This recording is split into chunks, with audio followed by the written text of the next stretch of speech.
All right, so I don't have any injuries for you. I tell you that everybody practiced yesterday, but other than that, it looks good so far. With that, time's yours. All right, we'll go first to Adam Teicher. Go ahead, Adam. Hey, Andy, how you doing today? Doing good, Adam.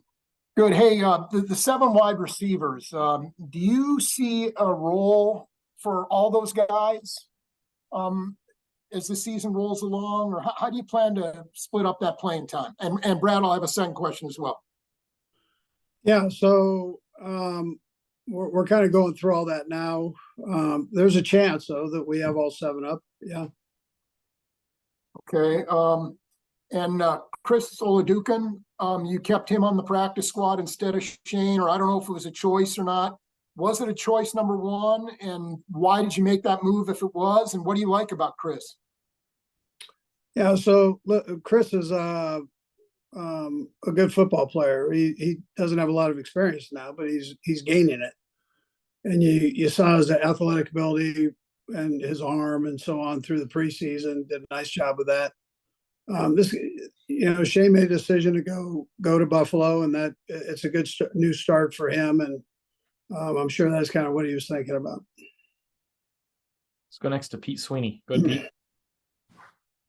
Coach, it looks like you guys are moving forward now that Chris is still not with you.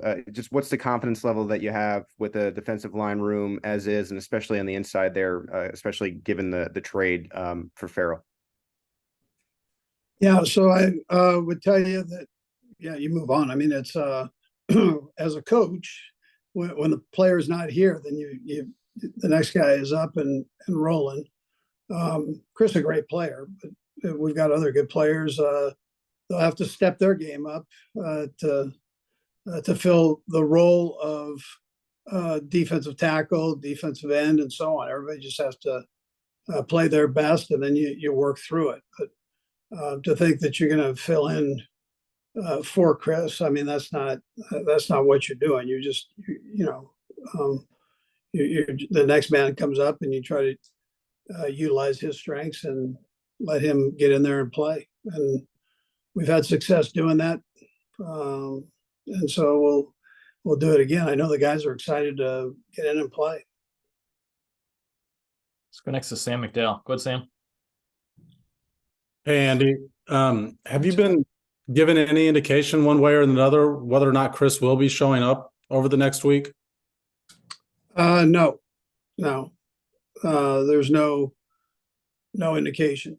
So either way, they talked the other day, and I know Brad filled you in on that. So, I'm just working with the guys we have and making sure we're set there.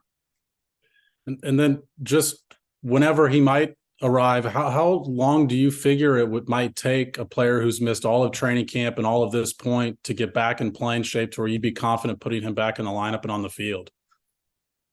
Yeah, well, one thing about Chris is he keeps himself in good shape. So I would anticipate, I haven't seen him, but I'd anticipate that he'd come back in relatively good shape, but just be kind of working himself into football shape. And as long as he's physically in good shape, you can kind of start working him in and getting him going. Then you play it by ear and eyes after that and see where he's at. Let's go next to Matt Derrick. Go ahead, Matt. Hey, Coach, I understand and get, that an NFL locker room is a kind of a different work environment than most of us can understand. But Travis, said that with Chris, the situation that he wants him back, but he also said, I don't get it. Is there a sense that you feel that that's a similar philosophy that maybe a lot of the players have? And is it something you share too? Yeah. So listen, everybody makes their own decisions. I mean, that's the way it is in life. That's the way it is in football. And, certain guys do it one way, certain guys do it another way. Chris has chosen to go this route. Some other guys have chosen to get their deals done and come in and play. So I'm not here to criticize one way or the other. We've had a lot of success with the guys that we have, and we go with it. And so my standpoint is we got a heck of a Lions team coming in here, and with the guys we've got, we're going to get those guys ready to play against the Lions, and I know they'll be fired up to play.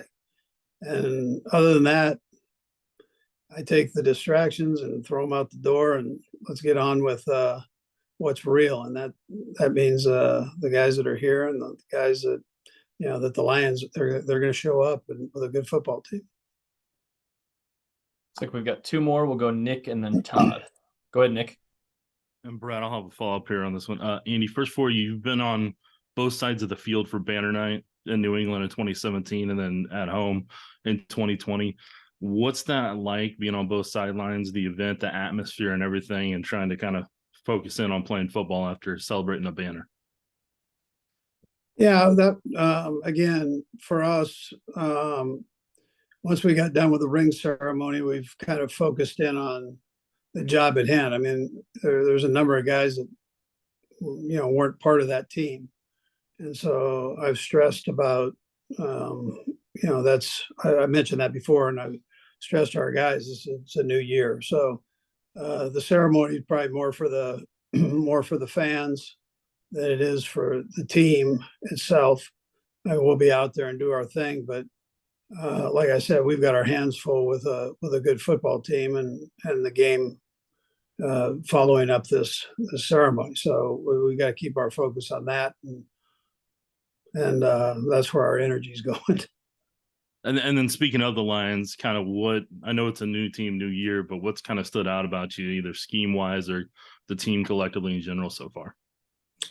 Yeah, well, we look forward to this challenge. I mean, this is a big challenge for us. They finished absolutely on fire. They play aggressive football. Dan's done a great job up there with his guys, and so I know we've got to really have a great week of preparation going forward. And between Aaron and Ben, they've got good coordinators, so both their schemes are good on both sides of the ball. And they, like I said, they've got good talent. So our guys will come in here and focus on that. They'll study the players and they'll study the schemes. And by the time we get to Thursday, we'll have all the different situations down. So it's a normal week. Today for me is a Monday, in the football world. So that's how we're doing it as a staff. The players are off on Mondays during the season if it's a Sunday game. So we'll start the regular week tomorrow with the players in here lifting, doing their stuff there, and then we'll follow up with our Wednesday, Thursday practice from there. We'll go last to Todd Lebo. Go ahead, Todd. Brad, I'll have a follow-up as well. Coach, on the Lions, last year it looked like they kind of struggled defensively. As you've looked at them through the preseason, what improvements does it look like they've made, and what sort of a challenge defensively specifically will it be for you guys? Yeah, they kind of answered that midway through the season. I thought they were really playing good football as it went down the stretch there defensively. And I know they've made some upgrades,